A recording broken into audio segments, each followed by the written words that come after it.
Well, I would say that watching Bridgerton definitely influenced my decision to come to Bath specifically. I wouldn't say the whole of the UK, but absolutely I stopped into Bath because I knew it was a filming location. So I decided to spend 2 nights here on my way to Wales. There's not really much filmed back home where I am, so if I want to see any sets of TV shows, I really have to come, on a 17-hour flight to the other side of the world. So I would say that it's really interesting that people do go and do that.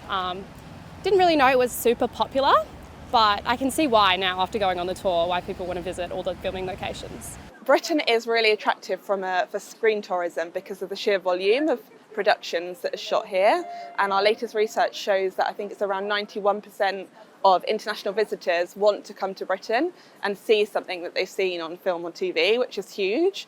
And actually I think around 70% of visitors who have been here have actually gone to somewhere that they've seen on film or TV. We see it for Britain it being a really big trend and a big driver right now, and I think Britain definitely has so many productions shot here. I think it almost rivals Hollywood, for example, so I think it's something that we can really own. The creative industries are thriving in Britain, and we're able to link those creative industries to the amazing visitor experiences. And for Britain, we see film and TV as our shop window to the world, and we want to use that to invite visitors to come and have an amazing time.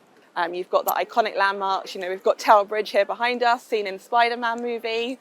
You've got all of the amazing sort of heritage houses across the country, which make perfect backdrops for shows like Bridgerton.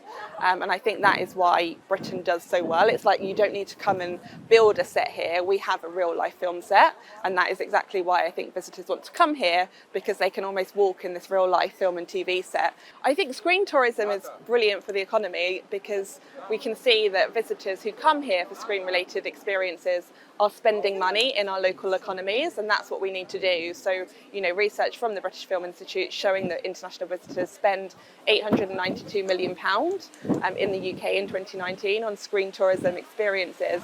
Is absolutely testament to the value that it brings into Britain, supporting our local businesses.